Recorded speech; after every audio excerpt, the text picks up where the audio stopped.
ओम श्री गुरुवे नमः। ओम शांति शांति शांति। प्रणाम भगवान।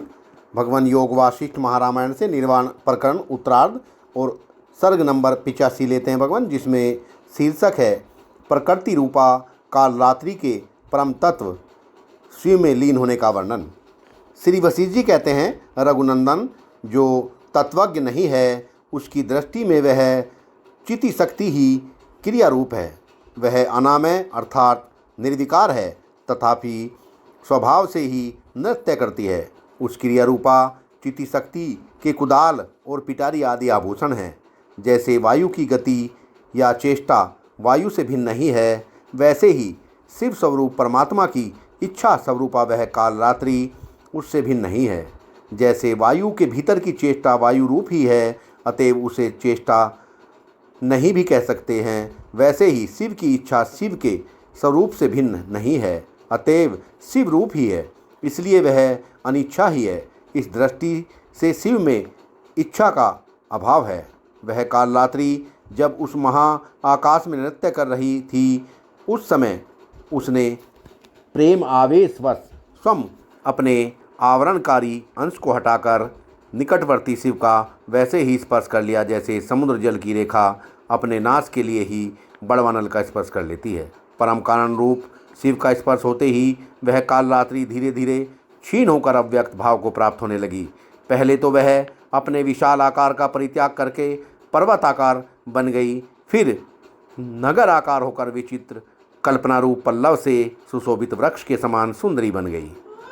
इसके बाद उस आकार को भी छोड़कर वह व्योमाकार हो शिव के ही स्वरूप में वैसे ही प्रविष्ट हो गई, जैसे नदी अपने वेग को शांत करके महासागर में मिल जाती है। तदंतर शिवा से रहित हो वे शिव स्वरूप परमात्मा एकाकी शिव रूप में ही शेष रह गए। उस पूर्ववर्णित आकाश में वे सर्वसंहारकारी रुद्र सारे उपद्रवों की शांति होने पर अकेले शांत भाव से स्थित हुए।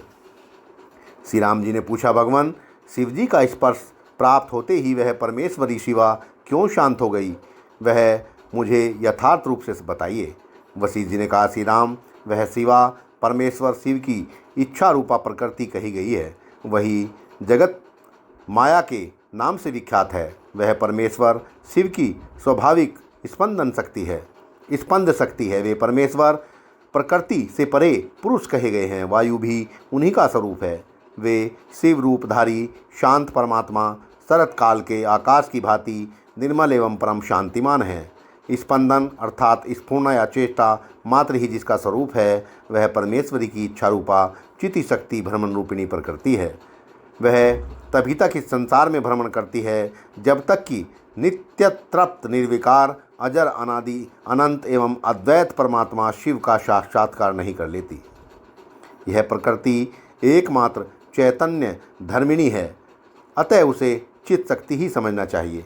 यह चिति देवी जब शिव का स्पर्श करती है तब पूर्णतः शिव रूप ही हो जाती है। जैसे नदी समुद्र का स्पर्श करते ही अपने नाम और रूप को त्याग कर उसके भीतर समा जाती है, वैसे ही प्रकृति पुरुष का स्पर्श प्राप्त करते ही उसके भीतर एकता को प्राप्त हो अपनी प्रकृति रूपा का परित्याग कर देती है। उस समय प्रकृति चिति निर्माण रूप परम पद को प्राप्त हो तद्रूप बन जाती है, जैसे नदी समुद्र में मिलकर समुद्र रूप हो जाती है। रघुनंदन, वह चिति शक्ति तभी तक मोहवश इन व्याकुल सृष्टि परंपराओं और उनकी जन्मादि दशाओं में भ्रमण करती है जब तक कि पर ब्रह्म परमात्मा का दर्शन नहीं कर लेती। उनका दर्शन कर लेने पर वह तत्काल उन्हीं में समा जाती है। सत्संग को विराम देते हैं भगवान। प्रणाम भगवान।